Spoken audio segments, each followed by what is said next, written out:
श्रीगुरुभ्यो नमः। हरिः ॐ। यस्ते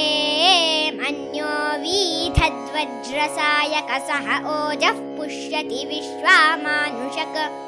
साह्यामदा समार्यन्त्वया आयुजा सहस्कृतेन सहसा सहस्वता मन्युरिन्द्रो मन्युरेवासा देवो मन्युर्होता वरुणो जातवेदाः मन्युं विशा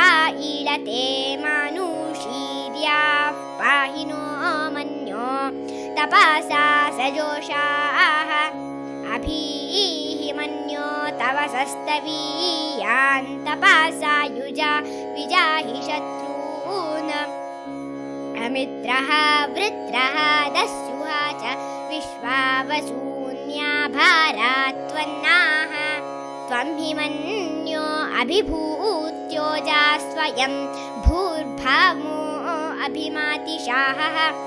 विश्वचर्षणिः सहूरिः सहावानस्मास्वोचः पृतानासुधेहि अभागः सन्नपपरेतो अस्मितवक्रत्वात् विशस्य प्रचेतः तन्त्वा मन्यो अक्रतुर्जीः लाहं स्वातनूर्बालदेया यमेहि अयन्ते अस्म्युपमे यर्वाङ् प्रातीचीनः साहुरे विश्वधायः मन्यो वज्रिन्नभिमामा वावृत्स्वहना वदस्युः ऋतवोऽध्यापेः अभिप्रेहि दक्षिणतो भावा मेधा वृत्राणि जङ्घना वभूरि जुहोमि ते धरुणं मध्वो अग्रामुभा ऊपां शुप्राथमा पीबाव त्वया मन्यो सरथा मारुजन्तो हर्षामाणासो धृषिता मारुत्वः दिग्मेषा वायुधा संशिशाना अभिप्रयन्तु नरो अग्निरूपाः अग्निरीव मन्यो त्विषितः साहस्वसेनानीर्नः सहुरे भूतयेधि हत्वा यशत्रोन् विभाजस्व वेद ओजो विमानो विमृधो नुदस्व सहस्वमन्यो अभिमातिमस्मे रुजन् मृणन् प्रामृणन् प्रेहि शत्रून् उग्रन्ते पाजो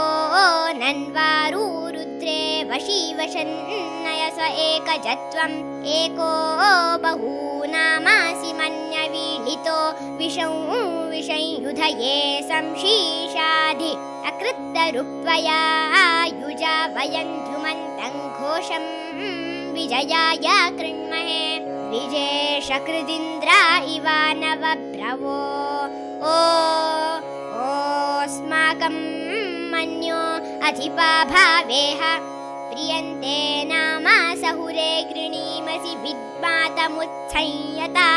आबभूथा आभूत्या सहजा वज्रसायकसहो बिभर्षभिभूत उत्तारम् कृत्वा नो मन्यो सह मेध्येधि महाधनस्य पुरुहूत संसृजि संसृष्टं धनामुभयं समाकृतमस्मभ्यन्दत्तां वरुणश्च मन्युः भियन्दधाना हृदायेषु शत्रावः पराजितासो अपनिलायन्ता